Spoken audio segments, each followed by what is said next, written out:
Alright guys, first video attempt here. Don't mind the bill burn in the background here. I'm going to be talking a lot, so I'll probably go back and do some editing, or I might even consider a voiceover once I get some software and learn how to do this shit. We're making my world famous bratwurst. I got Francis jumping on me. World famous bratwurst. Francis is getting in the pot. That's all there is to it. We're putting you in the pot, kid. Kid! Okay. I try not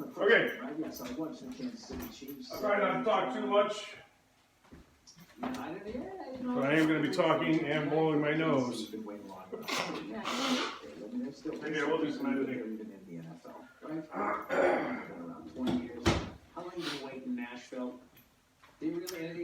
First thing I like to do when I cook, I like to put a nice edge on the blade.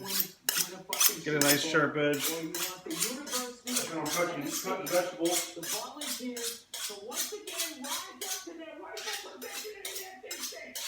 Well, okay, you answer that question honestly. We all know what the fuck it is. Okay, that is a college football. Probably gonna pause Bill Burr. He's a little vulgar. Alright, you guys cut your onions the way you do. I'll cut the onions the way I do. I'm gonna do it two different ways. See what you guys like better.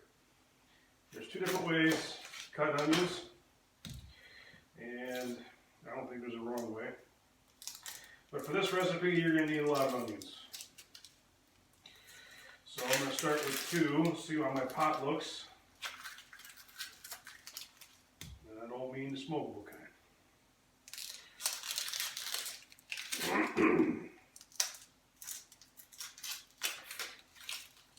So, two different methods of the madness.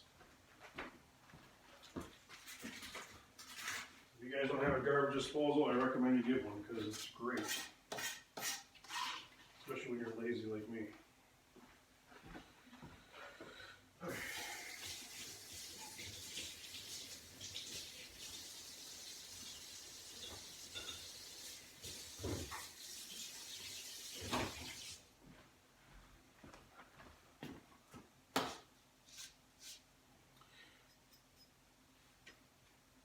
Okay. So, I watch a lot of cooking shows. I watch a lot of different ways people cut their vegetables, especially onions.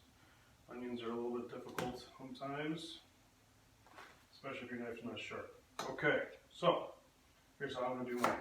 I'm going to do it real nice and thin. Helps them break down in the pot when you're cooking.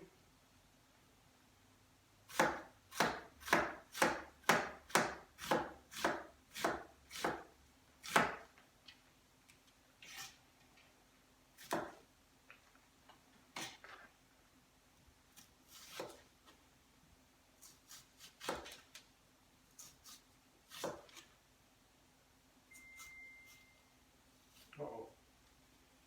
Notifications. There you go, see? Pretty straightforward, pretty easy. Of course the skin fucking comes off. Alright. What you don't see is in the pot, I already put some olive oil down in there. And that helps with caramelizing your onions.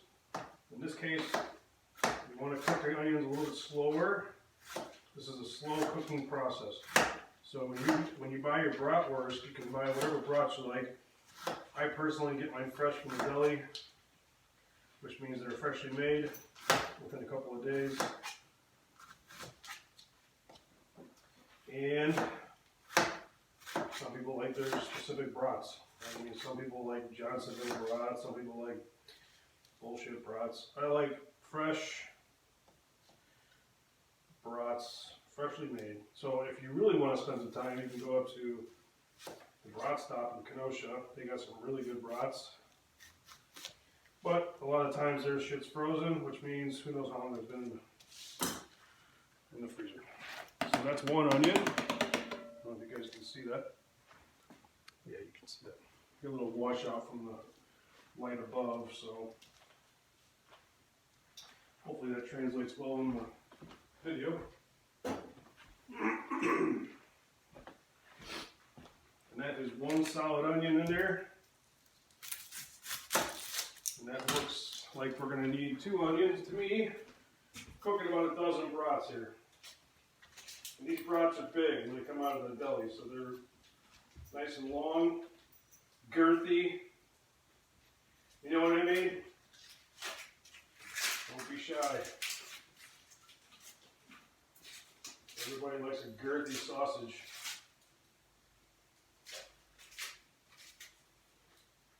I should be very clear that this is going to be an inappropriate video. That's not true. Okay. Now, some people like to cut their onions this way. I don't know what the difference is. I don't have a preference.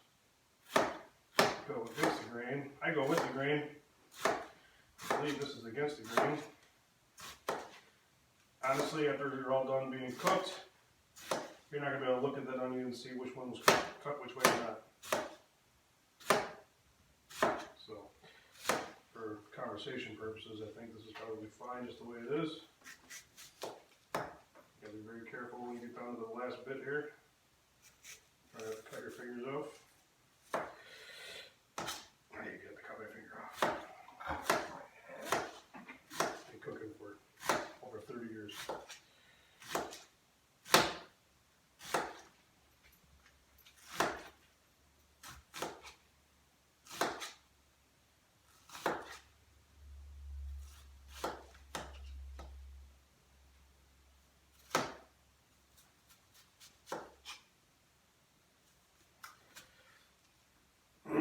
I'm going to do this recipe a little bit different this time just because I have some extra veggies that I need to use. So we're going to throw them in just for shits and giggles. Let's see how it turns out. But I normally don't alter my recipes too much just because I know there's always an unknown variable that I've added and I don't know what happened. In this case, I have a green pepper that's going to go bad. So I'm going to throw it in. See what happens. Could be good, it could be really bad.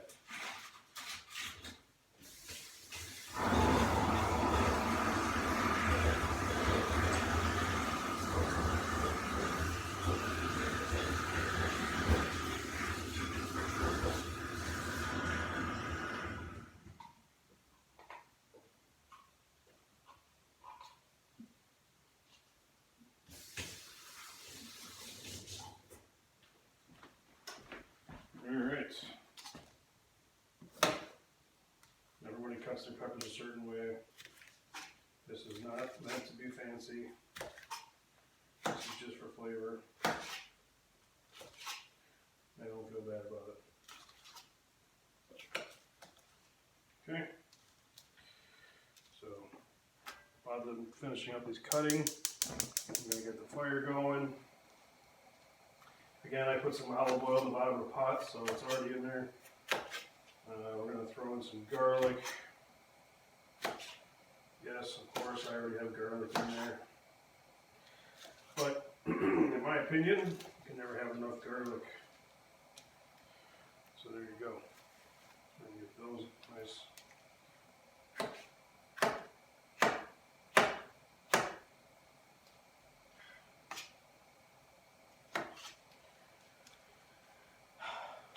So if you watch Roy Choi at all, he does a lot of cooking with onions, and I've learned from him that you want to jam your onions, not caramelize.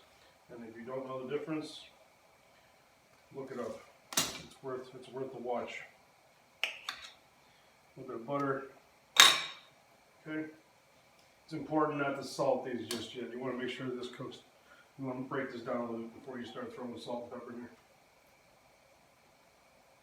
A little more olive oil, just for good measure.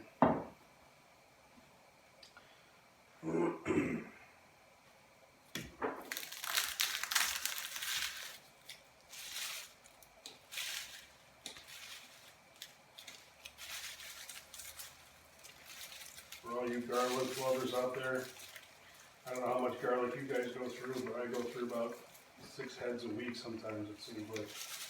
I go through garlic pretty fast. But I use a shit ton of it, so.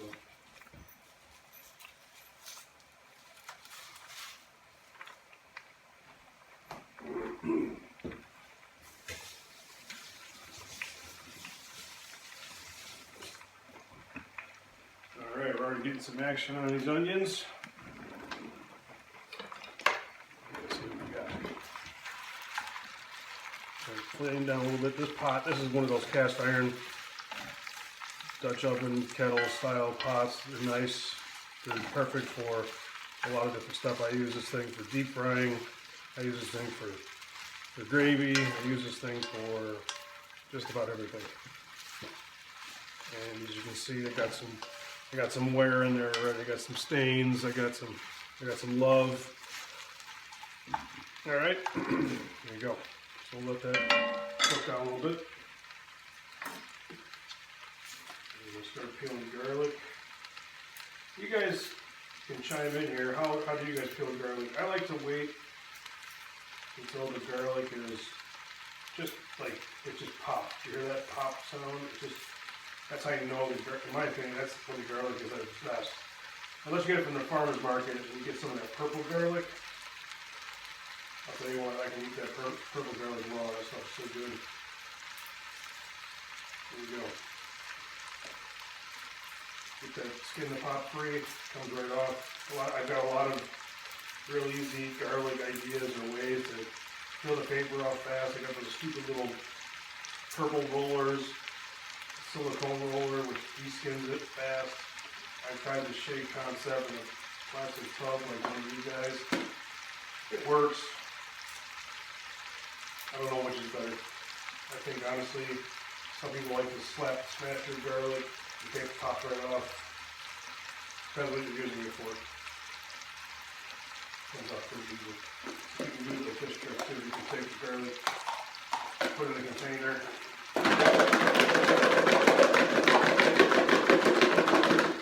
This tends to work pretty good. See, comes right off. Whatever. I don't really have a preference. Some depends on the day, depends on the level and the status the garlic is in. If the garlic's older, sometimes the skin never comes off. That's why I like the smash concept, because the smash concept will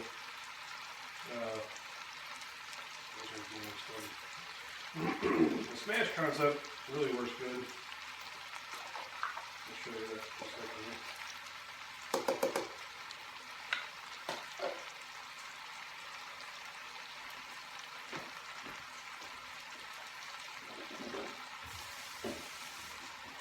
You guys ever use these flexible cutting boards? They're pretty nice. The only thing I don't like about them is when you get the when things start sliding around on you. So you take the garlic, do a little tappy tap, and that breaks the skin loose also. So, you know, there's 1,000 ways to skin a cat. Which one gets the least amount of blood on the floor? What do you guys do with these little piddly pieces of shit? I don't do with those too often. I got too much time on my hands and I gotta sit here and peel many tiny garlics.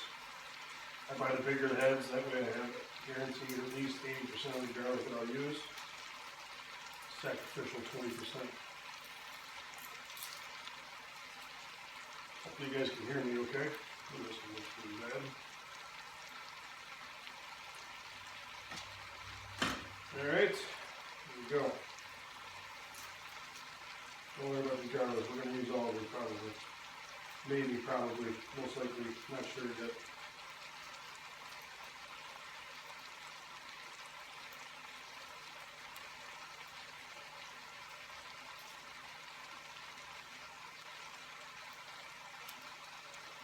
Alright.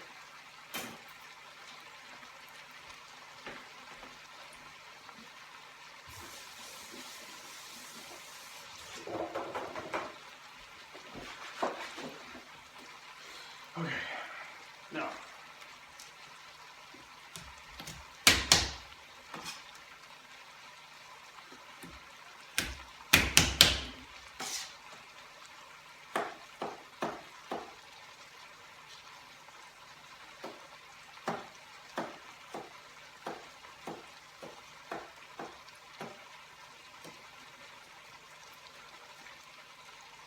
I'm talking about. They're nice, they're quick and easy, but when you want to do some real blade work, this thing slides around too much, which is not my favorite.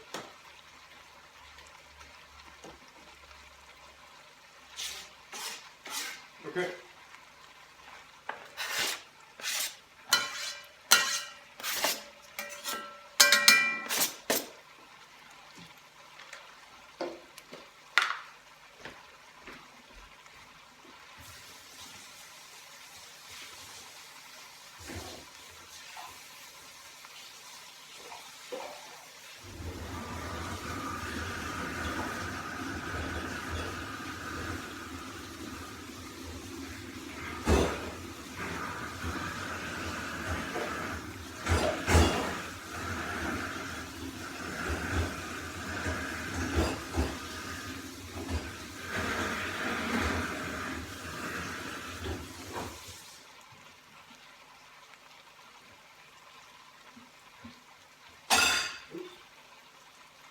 Okay. So, give this stir, see where we're at. And basically what you want to do is you want to get these onions to cook down. And you'll know the difference because if you're just caramelizing, you're burning them and you don't want to burn them. What you want to do is you want to get the moisture out of the onions. When you get the moisture out, you'll see the difference because that's when it's like if you've ever done jamming or if you've ever jammed fruit, what you get is just like a liquefied version of what you started with. These onions will turn into like almost like a mush, which is kind of neat to see.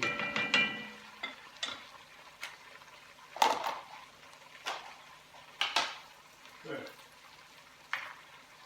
I wasn't going to throw these tomatoes in, but I think I talked myself out of it, so we're not going to put that in there. Other two main ingredients. Obviously, we're using bratwurst today. Look at the size of these bad boys. Blammo. Look at that. Jesus. Beautiful brats. Beautiful.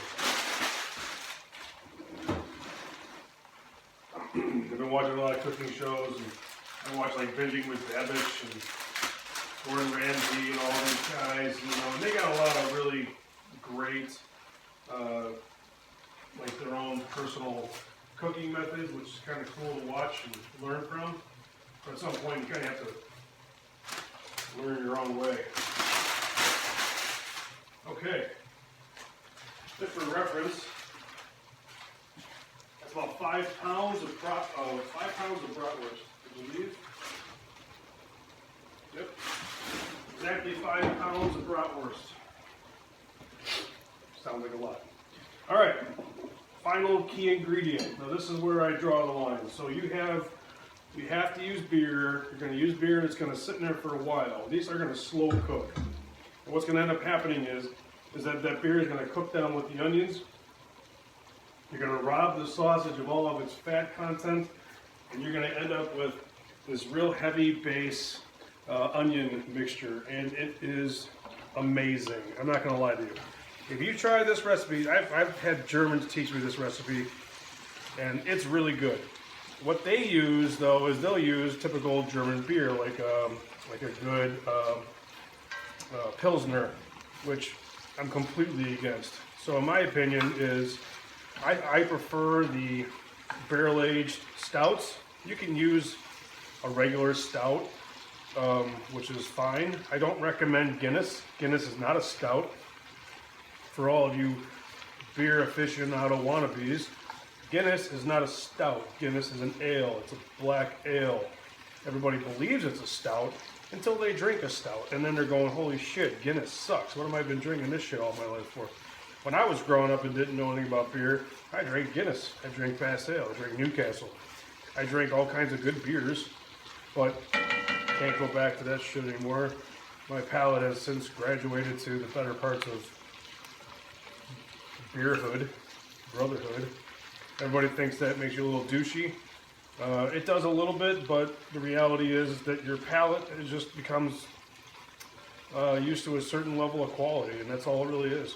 So what the only way around that is just not open your mouth. Don't say anything about why you like certain beers or you know, who makes a better beer and blah, blah, blah. You know, I appreciate all the different beers. I appreciate all kinds of IPAs, New England style IPAs, stouts, brown ales.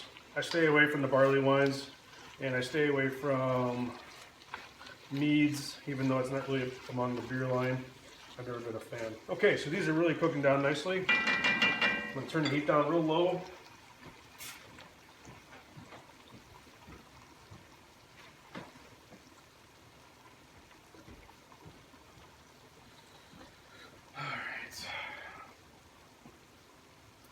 Now's a good time to salt the onions. It's getting to a point where I see a little bit of gravy on the bottom. So that's telling me that the moisture is breaking out of the onions. So you want to make sure you use a lot of salt. I don't necessarily care what kind of salt you use. I'm just using regular kosher salt that I grind.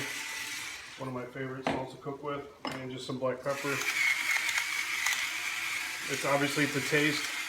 You can taste it now while it's cooking. You'll get a good idea what it's going to taste like when it's done without the beer. Once the beer is in there, it's a whole new world. Okay, give us a good stir. Let's see where we're at. You also know when you're doing it right, when you get these little skins of the onions that end up on the spoon. Can you see those? That's how you know you're cooking them down correctly. I've learned that. Now this has got a nice garlic, onion aroma. I don't get any pepper aroma at all. Normally they're pretty fragrant. This is not.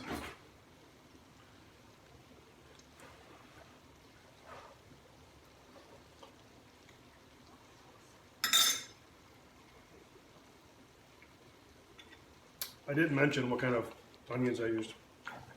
I used just a standard yellow onion, nothing special. You can use whatever you like. Red onions, it's a different flavor profile. You kind of want some sweetness, and this will provide you some sweet flavor.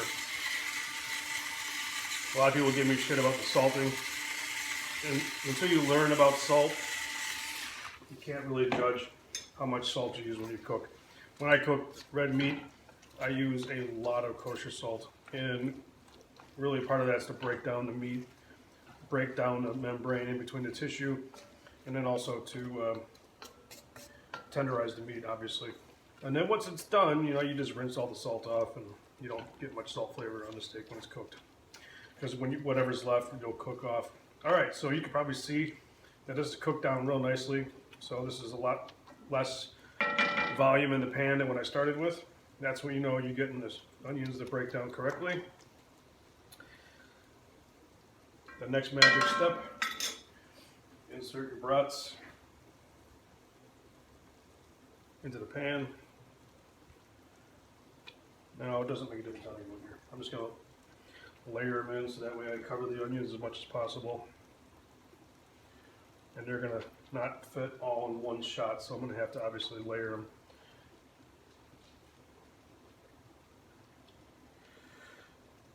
And then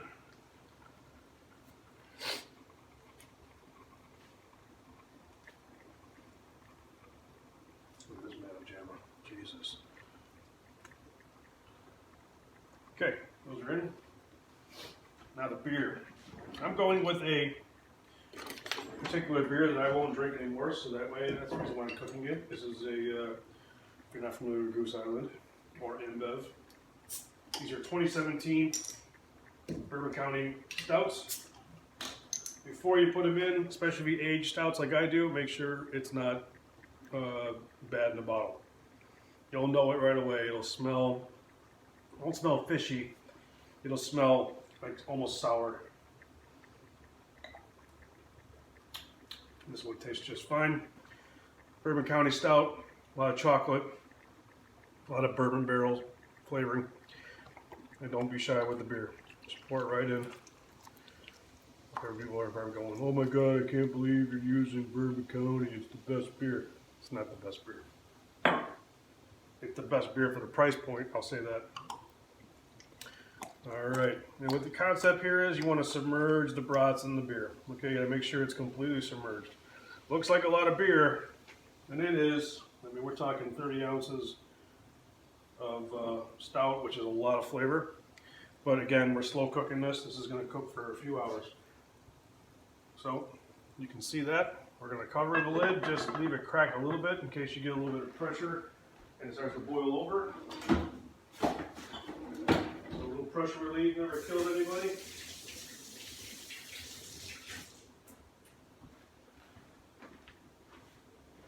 And that's it for now. We'll come back to it.